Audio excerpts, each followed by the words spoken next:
आज की कथा मनु महाराज के पुत्रों के वर्णन से प्रारंभ होती जाए। उत्तान पादस्य,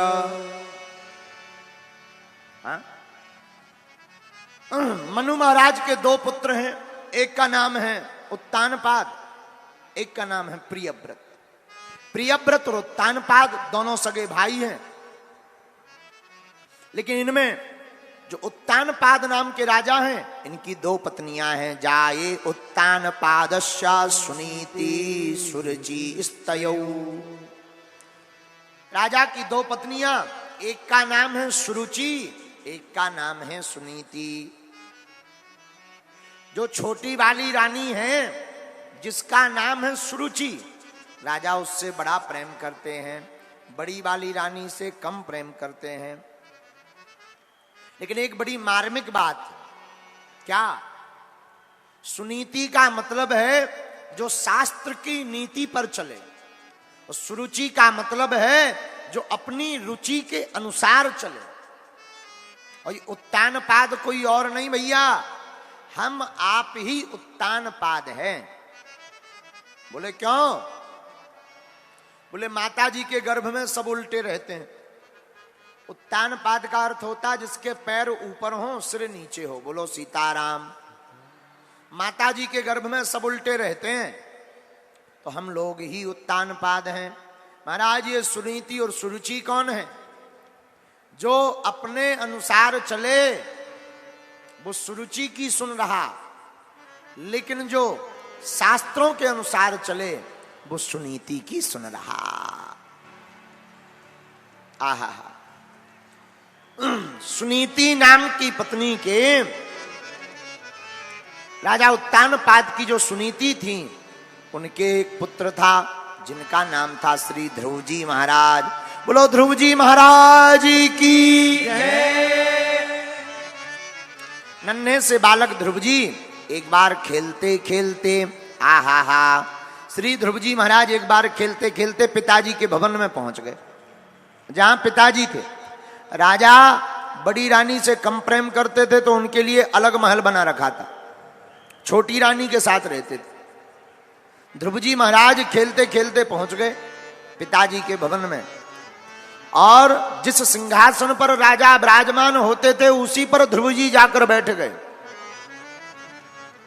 सोई सौतेली मां ने हाथ पकड़कर नीचे उतार दिया। ये बेटा नीचे आओ, इस पर बैठने के अधिकारी तुम नहीं हो, इस पर बैठने का अधिकारी तो जो हमारी कोख से जन्म लेगा वही होगा। आहा, इतनी खरी खोटी सुनाई। ए बेटा, ए ध्रुव, तुम्हें ज्यादा ही शौक चढ़ा ना पिता की गद्दी पर बैठने का, गोद में बैठने का। तो सुनो, तुम एक काम करो, भगवान का भजन करो, भगवान प्रसन्न हो जाए और कहें वरदान मांगो, तो वरदान मांगने में कहना महाराज हमको हमारी सौतेली मां सुरुचि माता की कोख से जन्म ले, तब जाकर तुम इस सिंहासन पर बैठ सकते हो। आहा, छोटे से बालक ध्रुवजी हैं, 5 वर्ष की अवस्था है। वो ना तो अपना जानते हैं ना पराया जानते हैं, ना भगवान को जानते हैं। रोने लगे, रोते रोते अपनी मां सुनीति के पास आए। बेटा क्या हुआ, काहे को रो रहे हो? माता जी हमको सौतेली मां ने बहुत डांटा है। और इतना कह करके फबक फबक करके रोने लगे। गले से कोई बात नहीं निकल रही। जो साथ में मित्र खेलने गए थे उन्होंने पूरी बात बता दी, पर धन्य है सुनीति।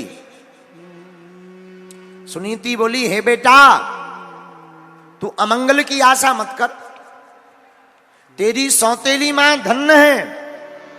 मां मंगलम तात परे सुमंस्था भुंगे जनो यत पर दुख दस्तता। बेटा जो दूसरों को दुख देता है उसका फल उसको अवश्य में वही भोगना पड़ता है।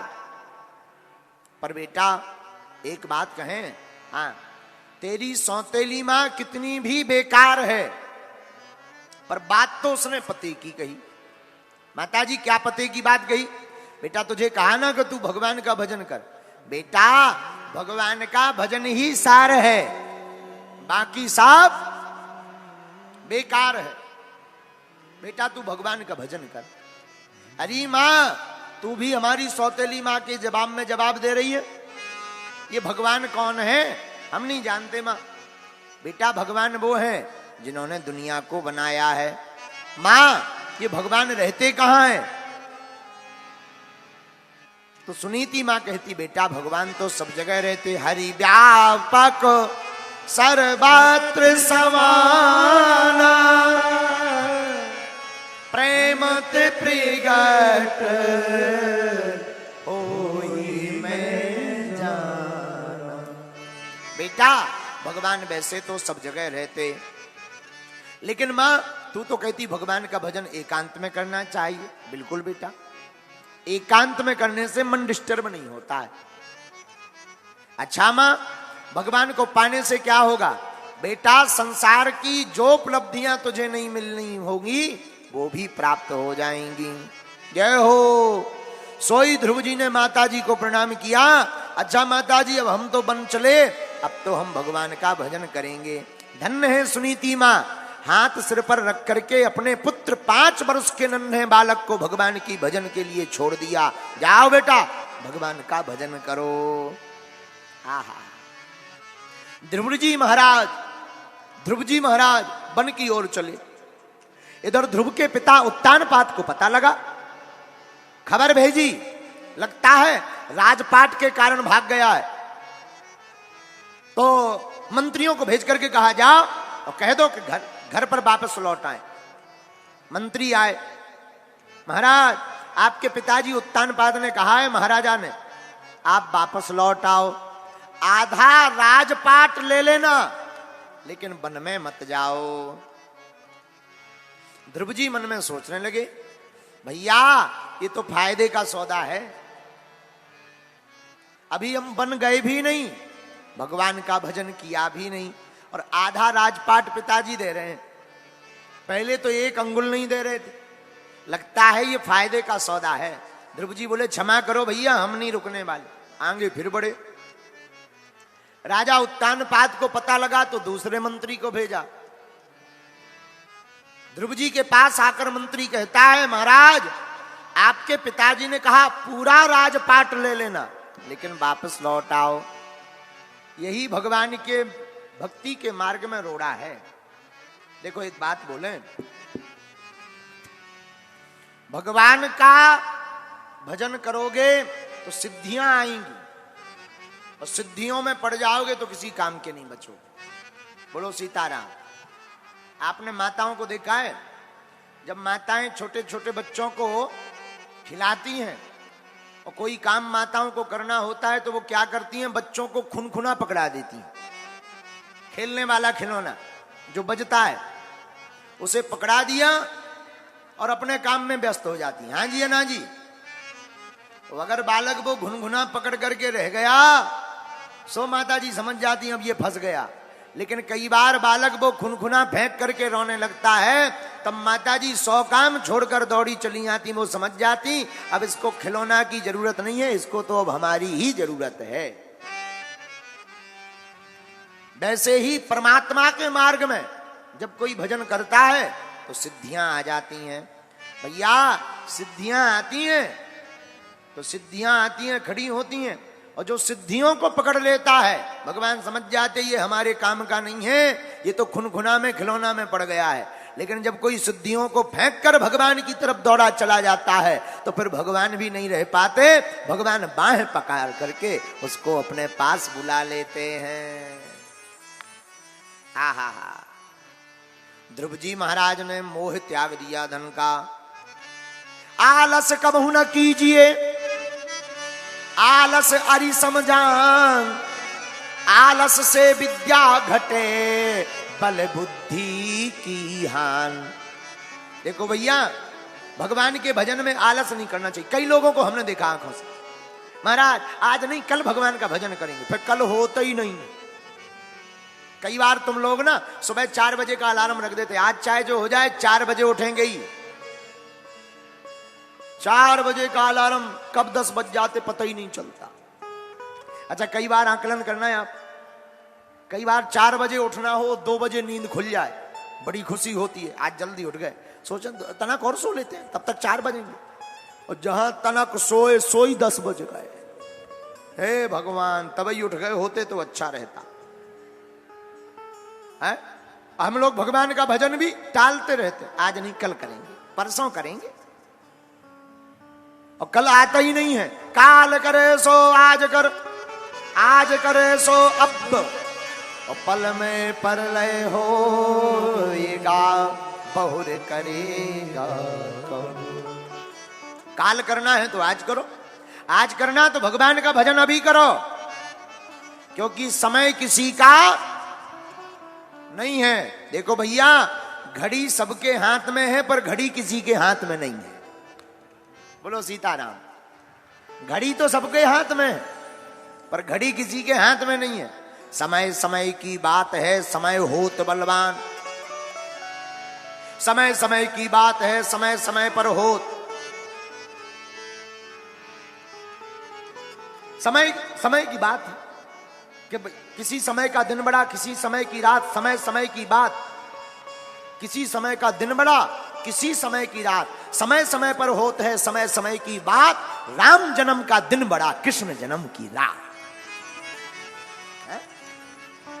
समय की बात, समय का खेल है और समय का ही सब कुछ है। लेकिन एक बात और, पवन की झकोरन से बादल मिट जाते हैं, विधवा मिट जाते हैं सिंगार के बनाए से। पवन की झकोरन से बादल मिट जाते हैं, विधवा मिट जाते हैं सिंगार के बनाए से। नीच की संगत से राजा मिट जाते हैं, साधु मिट जाते हैं अनीत को धन खाए से। है? आलस के आय से किसान मिट जाते हैं, आलस के आय से किसान मिट जाते हैं। रोग मिट जाते हैं कछु औषधि खाए से। अगर किसान आलस कर जाए कि कल जाएंगे, सब खेती बर्बाद। आलस के आय से किसान मिट जाते हैं, राजा मिट, रोग मिट जाते हैं कछु औषधि खाए से। गंग कहे सुनो साह अकबर, करम छिपे न भभूति लगाए से।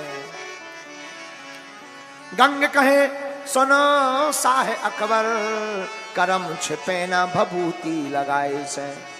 करम नहीं छिपते, इसलिए ध्रुव जी ने सोचा कि अगर हम माया के चक्कर में पड़ गए, धन के चक्कर में पड़ गए, सो ही बर्बाद हो जाएंगे।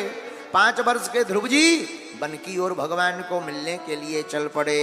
आहा हा, जहां मिलने के लिए चले, रास्ते में नारद जी मिल गए। बेटा कहां जा रहे हो? अरे महाराज आपकी जय होवे, भगवान का भजन करने जा रहे। नारद जी ने सोचा छोटा सा बालक, जरा परीक्षा ले लें, कच्चा चेला है कि पक्का चेला। क्योंकि कई लोग ना नए नए बाबा बनते हैं, घर में भाई खटपट, सो चल बाबा की मटपट। हाँ, घर में लुगाई से भाई लड़ाई, सोई बोले अब तो हम बाबा बनेंगे, हरिद्वार जा रहे। लेकिन जब तक रेलवे स्टेशन तक पहुंचे तब तक अपने नाती पप्पू की याद आ गई। अरे भैया हम तो बाबा बन जाएंगे पर पप्पू मर जाएगा। लड़ाई तो होती रहती है, बाद में बाबा बनेंगे। सोई घर वापस आ गए। सोई घरवाई बोली हैं बड़े बन रहे थे बाबा, अब ना बने। कई लोग ऐसे भी बाबा होते, और हमने तुम्हें पहले दिन बताया ना, कई लोग ऐसे भी बाबा होते हैं, सिर मुड़वा लेते हैं, बोले बाबा। एक बात बोले, क्षमा करना, महात्मा बैठे हैं सामने, हम संतों को नहीं बोल रहे, लेकिन बात बहुत अच्छी है। महाराज जी, बाबा और संत बनना तो सरल है, भेष बनाना तो सरल है, संत बनना सरल है, परंतु संत होना बहुत कठिन है। संतों का भेष धारण कर लो, कोई दिक्कत नहीं, माला पहन लो, तिलक लगा लो 4-5 एकड़ में बढ़िया माथे, हैं? कपड़ा पहन लो क्या बन गए संत। लेकिन कर्म करना, संतों जैसा रहना बड़ा कठिन है। बोलो सीताराम। नारद जी मिल गए। बेटा कहां जा रहे? भगवान का भजन करने जा रहे। अच्छा बेटा, भगवान कहां है? सब जगह हैं, वन में क्यों जा रहे? एकांत में भजन करेंगे। गुरुजी, बेटा वन में मत जाओ। क्यों? बड़े बड़े हिंसक जानवर रहते हैं, बड़े बड़े जीव रहते हैं, खा जाएंगे, मार डालेंगे, मर जाओगे। कौन भगवान का भजन देखेगा? महाराज क्षमा करना, बहुत अच्छी बात ये ध्रुव जी सिखा रहे हैं हम लोगों को। क्या महाराज जी, वन में बड़े बड़े जानवर, बड़े बड़े जीव रहते हैं मारने वाले, तो वन में बचाने वाले भी तो परमात्मा रहते हैं। बात बहुत अच्छी है। हम लोग कई बार, जैसे यहां भी बहुत लोग ऐसे बैठे होंगे, हम लोग भूत प्रेतों पर विश्वास कर लेते हैं कि उस गली से मत जाना, वहां भूत रहते हैं। कोई अगर बता दे, विश्वास कर लेते, भरोसा कि उस गली से मत जाना, भूत रहते हैं। अच्छा, धोखे से किसी दिन अकेला गुजरना पड़े वहीं से रात को, फिर देखो आप, जय हनुमान ज्ञान गुण सागर, भूत पिशाच निकट नहीं आवे, हनुमान चालीसा शुरू हो जा, हनुमान चालीसा पढ़ेंगे। अच्छा, धोखे से कपड़ा कहीं उलझ जाए, भूत पिशाच निकट नहीं आवे, पसीना पसीना लगाई दौड़, घर पे आए, बोले का आज तो पकड़ लो, तो बड़ी मुश्किल से, अरे न कटा ठटरी के बारे। एक गांव के आदमी ने झूठी बात कह दी कि वहां भूत रहते हैं, तो मैं भूत पर भरोसा रह गया, हो गया। प्रेत रहते हैं, तो मैं प्रेत पर भरोसा हो गया। हमारे शास्त्र भी तो चिल्ला चिल्ला करके हजारों सालों से कह रहे हैं कि भगवान हर जगह रहते, तो जहां भूत है वहां परमात्मा भी तो है? लेकिन प्रेत पर भरोसा है, परमात्मा पर भरोसा नहीं। यही भूल है। इसी भूल को मिटाने के लिए भगवान की कथा सुननी चाहिए। इसी के लिए तो भगवान की कथा है। तो ध्रुव जी महाराज बोले, महाराज हमें मत समझाओ, वन में बड़े बड़े जानवर रहते, वन में परमात्मा भी तो रहते। मारने वाला है भगवान, बचाने वाला है भगवान, मारने वाला है भगवान, बचाने वाला है भगवान। उनके कौन बिगाड़े काम, जिनके सिर पर सीताराम, उनके कौन बिगाड़े काम, जिनके सिर पर सीताराम, उनके कौन बिगाड़े काम, जिनके सिर पर सीताराम, उनके कौन बिगाड़े काम, जिनके सिर पर सीताराम। तो ध्रुव जी कहते हैं, महाराज आप तो संत हो, बड़े भाग जब जानिए जब मिलने आवे संत, और संतन को मिलनो करो सब कष्टन को अंत। तुलसी संत सुअंब तरु, फूल फरई पर हेत, इतते वो पाहन हमें उतते वे फल दे। तरुबर फल नहीं खाते हैं, नदी न अचवे नीर, पर कारज के हित ते साधुन धरा शरीर। संत बड़े परमार्थी, धरे भेष अवधूत, राम नाम को गोला फेंके भाग जाएं सब भूत। संत बड़े परमार्थी होते हैं। तो महाराज आप तो महात्मा हो। अब एक बात और सुन, महात्मा ही परमात्मा का पता देते हैं, महात्मा ही परमात्मा से मिलवाते हैं। नारद जी बोले, बेटा नहीं मान रहे, समझ गए पक्का चेला है। कान में मंत्र दे दिया, जाओ जपस्य परमो गुहुआ श्रूयताम में निप्रात्म जा, इस मंत्र का जाप करो, गोपनीय मंत्र है, इसका भजन करो। कहां जाकर के तुम, आहा मथुरापुरी यमुना किनारे, वहां जाकर भगवान का भजन करो। इतना सुनते ही ध्रुव जी ने कहा, जय हो गुरु जी, हाथ जोड़कर प्रणाम करके चल पड़े। प्रणाम किया और आगे बढ़े। और जैसे ही आगे बढ़े तो मन में बड़ा आनंद छाया हुआ है। इतना आनंद छाया क्या कहना। जो मंत्र गुरुजी ने दिया था उसी मंत्र पर भरोसा कर लिया। देखो एक बात बोलें, गुरु वाणी पर जो भरोसा करता है उसी को सिद्धि प्राप्त होती है। तत्ताच गच्छ भद्रम ते यमुनायास्तटं शुचि पुण्यम मधुवनम यत्र सानिध्यम नित्यदा हरे। यमुना के किनारे आकर के गुरु आज्ञा स्वीकार करके ध्रुव जी ने इतनी कठोर तपस्या की कि भगवान को प्रकट होना पड़ा। लेकिन एक शर्त और लगाई। बोले क्या? बोले भगवान की तपस्या कैसी करनी चाहिए ध्रुव जी से सीखिए। क्या की? पहले महीने में ध्रुव जी महाराज ने इकट्ठा भोजन नहीं त्यागा न। त्रात्रांते कपित्थ बदरासन। ध्रुव जी ने पहले महीने में संकल्प लिया कि हम 3 दिन में 1 दिन फलाहार करेंगे, सिर्फ 3 दिन में। त्रात्रांते कपित्थ बदरासना। अब तो 3 दिन में 1 दिन फल खाते हैं, 3 दिन तक निराहार रहते। पूरा महीना ऐसे निकाल दिया। अब दूसरा महीना लगा। द्वितीयम चा मासम षष्ठे अर्भुकोदिने। तपस्या का जब दूसरा महीना लगा तो नियम थोड़ा और कठोर कर दिया। अब क्या? 6 दिन में 1 बार, 6 दिन में 1 बार सूखे पत्तों को खाते हैं ध्रुव जी, और 6 दिन तक कुछ भी नहीं खाते। दूसरा महीना ऐसे गुजार दिया। तीसरा महीना लगा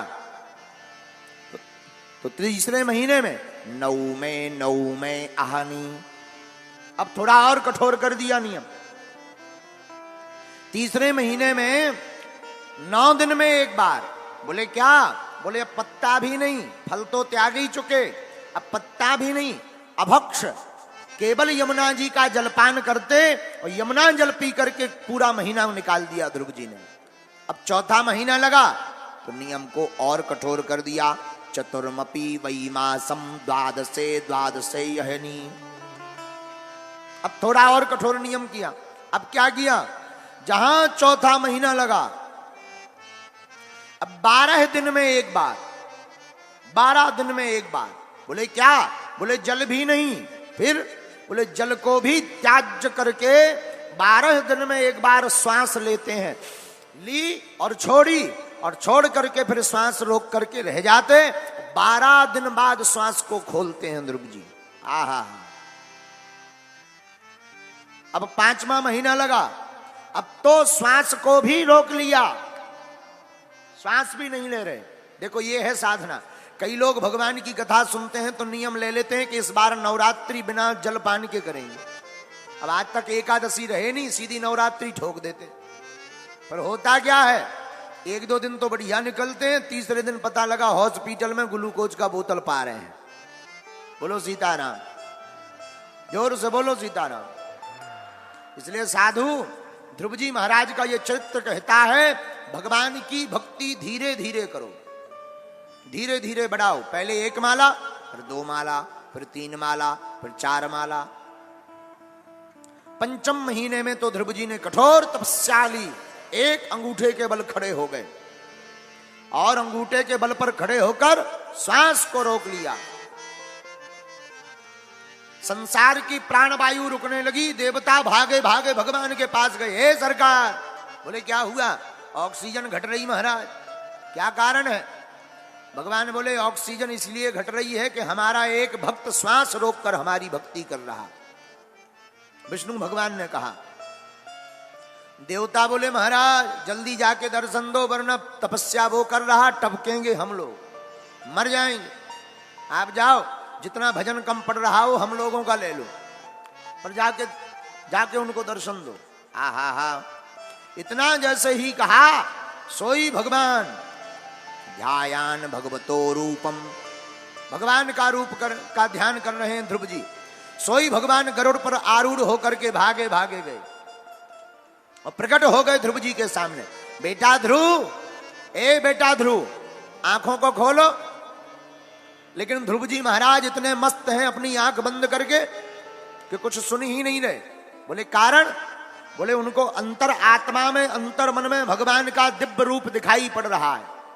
अब भाई जैसे अंधर दिखाई पड़ रहा हो वो बाहर क्या खाक देखेगा? हा? देखेगा तो वो बाहर जैसे अंधर नहीं दिखाई पड़ रहा। भाई पूछता कौन है? जैसे पता ना हो। जिसे पता होता है वो पूछता नहीं है, बताता है। हाँ जी या ना जी? तो ध्रुव जी महाराज आंख बंद किए। भगवान समझ गए ये हमारे भीतर रूप का आनंद ले रहे, इसलिए नेत्रों को नहीं खोल रहे। भगवान ने अंदर से अपने रूप को चुरा लिया। जहां चुराया सोई छटपटा गए ध्रुव जी, और जहां नेत्र खोले, अरे जो अंदर थे वही बाहर हैं। वाह!